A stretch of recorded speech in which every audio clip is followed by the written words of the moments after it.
Hi everyone and welcome back to my channel. If you'd like to see more videos, then don't forget to hit that subscribe button or that bell button to receive updates whenever I upload a brand new video. Now the tutorial that I'm sharing with you guys today is another rose tutorial. It's another one of my styles that I make and it's also another one of my top selling flowers. I'm going to be making this rose in a nice pink ombre. So in this tutorial, not only are you going to learn how to make this particular style of rose, but you're also going to learn how to make ombre colored flowers, and then you can start making your own. I'm sure you're going to like this video, so let's get started. So guys, as I mentioned earlier, today I'll be showing you how to make another one of my styles of roses in an ombre colour, which is my favourite style to make. And for this, I just have a rose veinner here. And I've already added my first petal to cover the bud, and this is another style of my roses. And I'm just going to take two more of the same colour. I'm just going to thin them out as normal, making the petals a little bit bigger.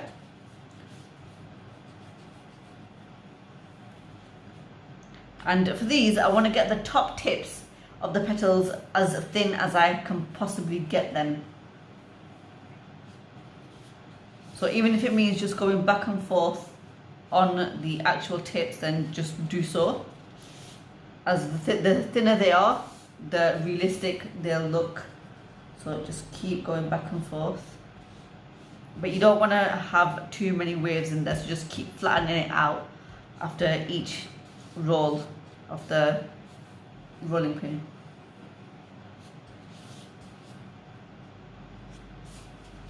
And the same with this one.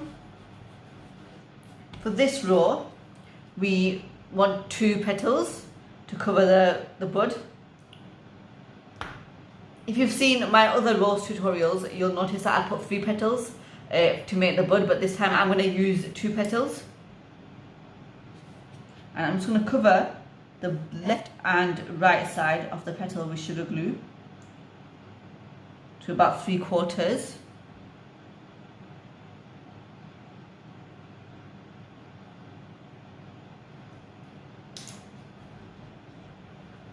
And again, we're just going to place our first petal on the join of the previous one, slightly higher, and I'm just going to stick one side down, and then I'm just going to overlap that side. Just place it on the opposite side of the other petal, and try to get both petals at the same height. And then just pull that one back and bring it down to secure that in place.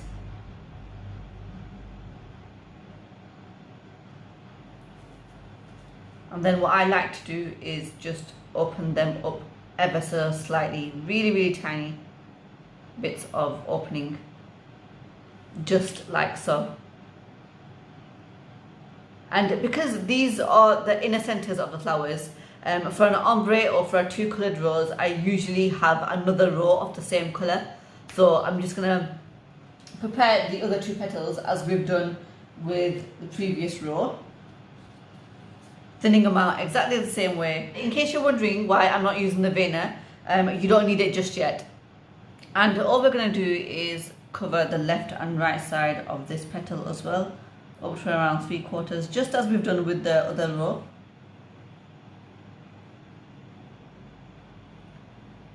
And then we're going to place the petal on a join of the previous row, slightly higher.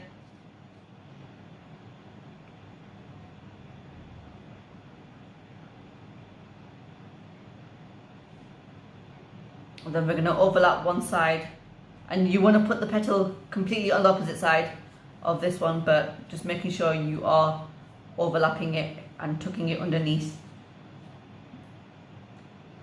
So overlap, and then tuck that side underneath.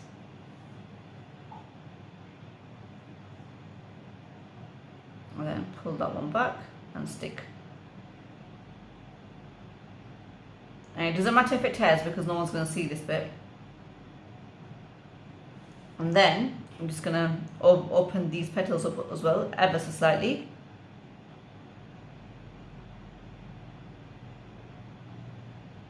And the reason why you don't want to glue the whole petal is because you want to be able to lift it up from the center like a normal rose is from the middle of the petals. So never ever glue the whole petal.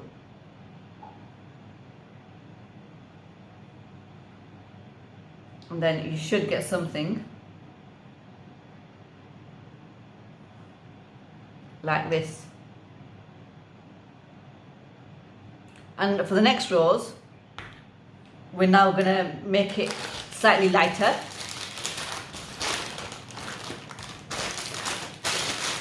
And you'll notice I've only got a small amount of the pink paste here. Because we're making the ombre, you make it lighter for each row.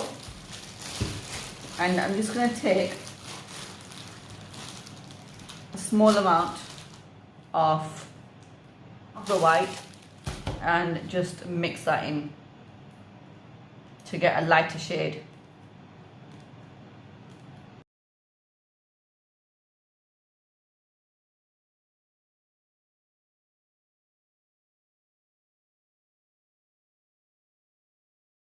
Make sure it's really mixed in well. So now we have a lighter shade than our previous rose. And it's not too light because we've got a few more rows to add, so you don't want to make it too light.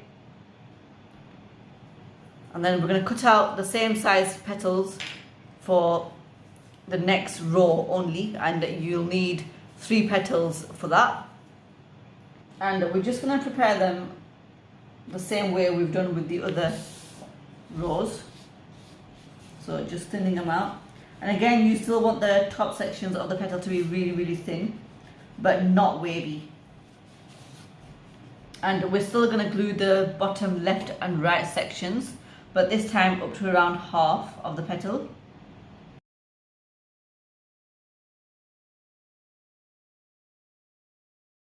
And again, you want to place it on a join and slightly higher than the previous row, our first petal.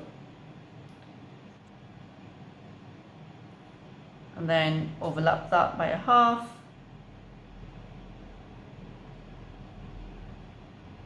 And remember, if you want to tighten the bud petals, all you need to do is just bring it down from one side and that'll tighten it up from the top. And if you want it slightly loose, then just bring them up, just like so. And then just pull that one back to pop the other one underneath.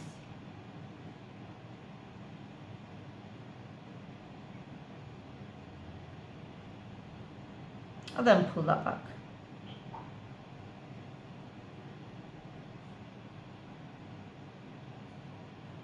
Depending on how tight and loose you want the center to look. And then just make sure you press them down firmly so they are stuck. And then at this stage, if you want, you can open the petals again from the middle, just a tiny bit. Just to show the rose is opening slowly.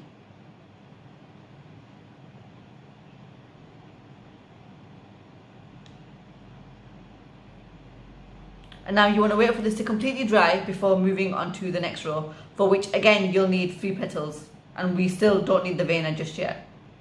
And I'm just going to show you again, we're going to make it lighter now for the next row.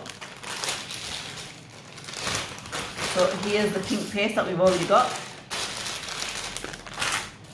and to that I'm going to add another small amount of white.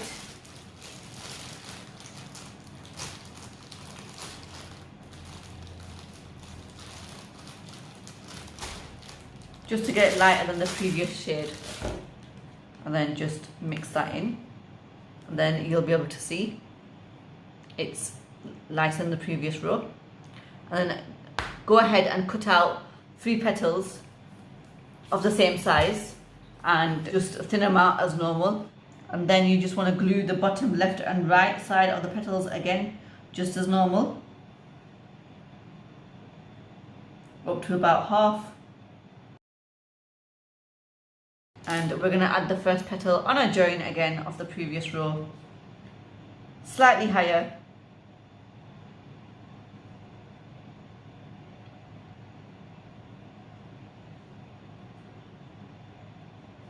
overlap and add the second one.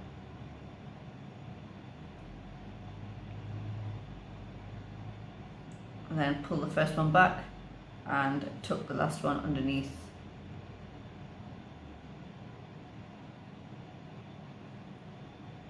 And then bring that back as well. And what we're going to do with these is we're going to bend the tips ever so slightly. So all you're going to do is just bring the top of the petal in your fingertips and just bend them backwards, just like so.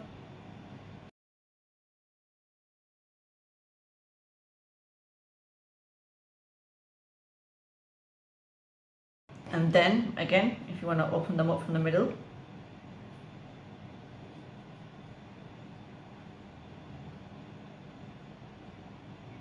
you certainly can. And then if you want to glue a little bit more down from the sides, like I want to, just apply a tiny bit of glue there and just bring it down, just so it's more tight, but you can still open them up from the middle.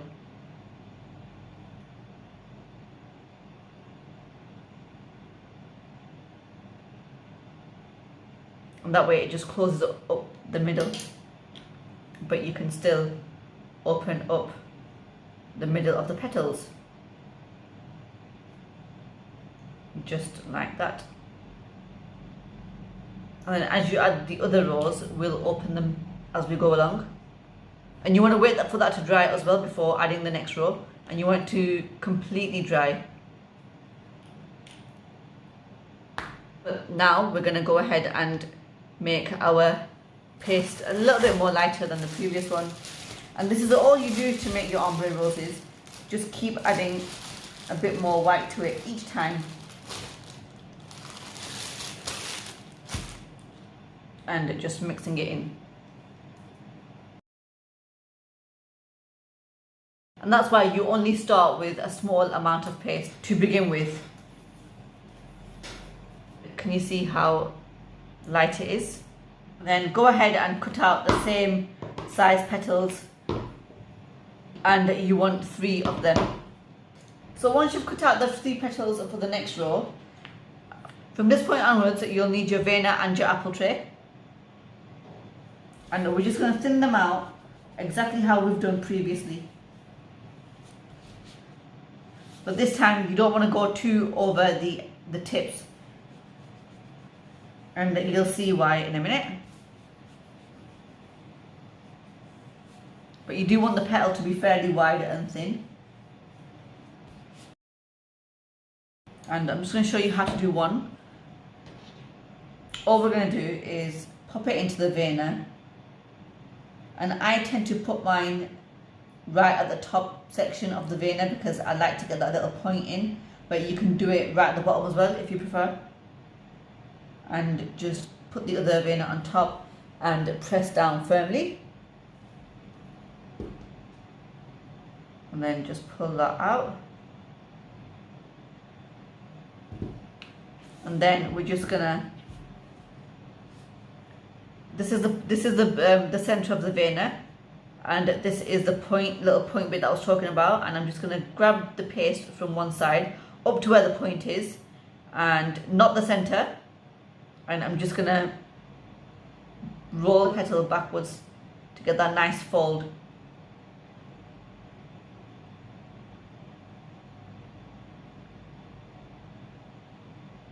So we get that nice little point at the top, but we don't want it too pointy, so just like that. So it's not too pointy, but you can still see that little line in the middle.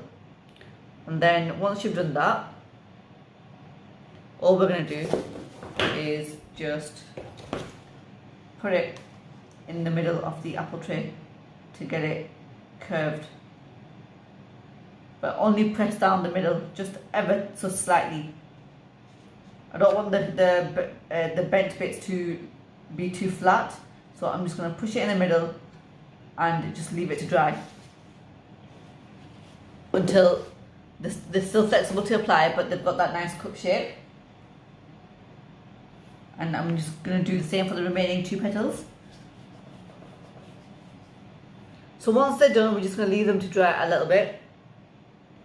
And in the meantime, we're going to go ahead and make our paste lighter for our next row, for which we need 5 petals.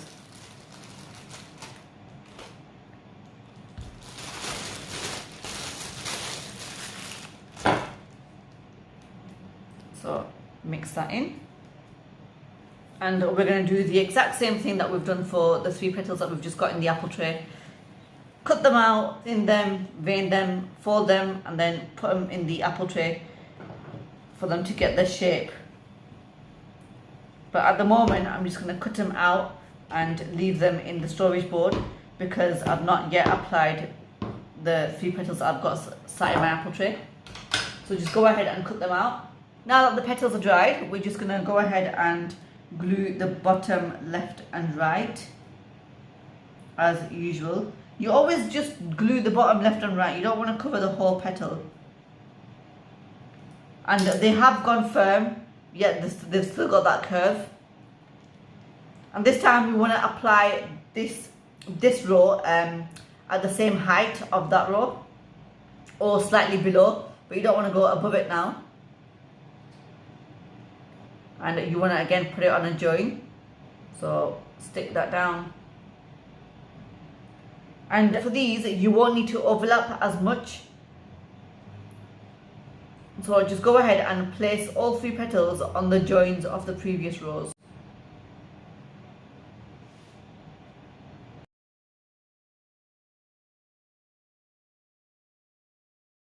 And then for the third one, if you need to pull that back, if you don't, leave it and just overlap that one and place the 3rd petal just like that.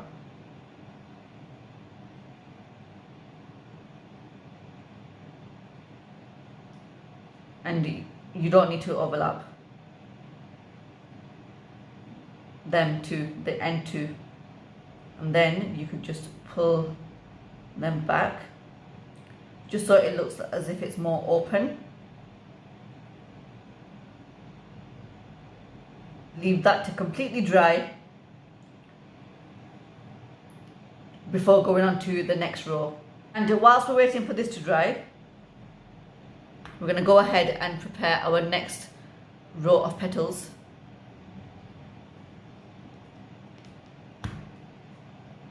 For which we'll need 5 petals, and we're going to do the exact same thing that we've done with that row. We're going to thin them, vein them, and roll them back, and then put them in the apple tray. So go ahead and do that for all 5. We're going to leave them to dry until they've got that nice curve, yet they're still flexible to apply. And whilst they're drying, we're going to go ahead and we're going to mix the paste to be even lighter for our last and final row.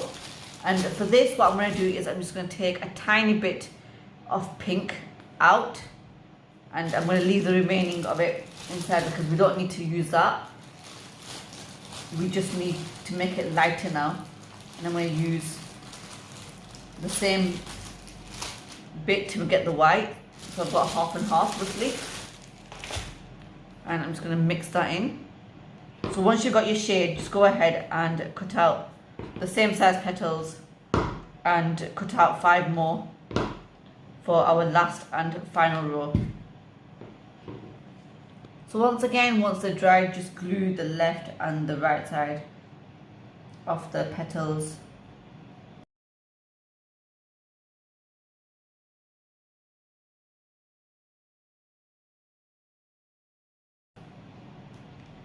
And now for this next row, we're going to apply the petals lower than the previous row, so lower than this row, but we're going to apply it on a join here. So just slightly below the previous row, and just make sure that sticks. Try not to touch the middle section of the petal. So just press it down from the base and the sides, and then overlap.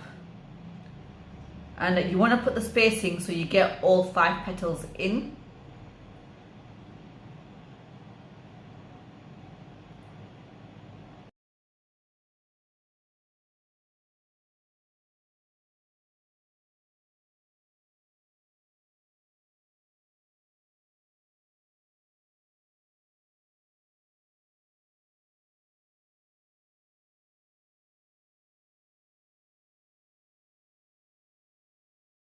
pull that back and slide that in.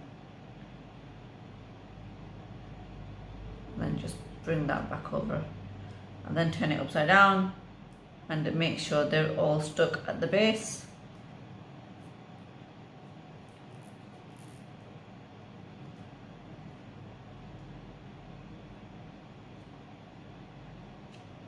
And then at this stage you can pull them out if you want to, and then leave that completely dry before moving on to the last and final row. But if your petals are flimsy and they're about to fall off, then just hang it upside down for a short while and then hang it upright when the petals are able to hold themselves. So once this is completely dried, we're going to go ahead and add our final row, and we're going to prepare the petals exactly the same way as we've done for the other layers. And now once they've dried, we're going to go ahead and glue the petals up to about half, just the same as we've done, and then add our next petal just slightly below the previous row. Or you can have it at roughly the same height, because once you pull them out a little bit, they'll look like they're falling away from the bud, from the flower. So you don't want to go too low when you position these. You want to make sure they stick. Try not to hit the middle section over there, and then just overlap that. Again, try and get them at the same height, and just bring that back and stick. Turn it upside down, make sure they're all stuck. Really nice and firm. And then hold it upright. Open the petals if you want a little more. And if you want to have them more open, then just hang them upright if they're able to hold themselves. Or you can hang it upside down for a short while and then hang it upright. But if you want them more closed, then just keep it hung upside down if you want the petals to be more closed. And what you can do is you can add another row of petals if you want, so you get to the bottom of the bud. But at the moment, this is my finished rows, and I would just leave it like that. And then you just want to wait for this to dry completely. But that's the finished flower. And then just leave it to completely dry. So guys, that brings us to the end of the video. I hope you've enjoyed watching this tutorial as much as I have making this for you. This is one of my favourite styles of roses to make, and I'm sure it's going to be a favourite for you guys as well. Don't forget to hit that subscribe button as well as that bell button to be notified of any updates that take place on my channel. I also have a Facebook group. If anyone would like to join, I will leave the link for that in the description box below. So I'll be back very soon with another new video. Take care of yourselves, and thank you for watching.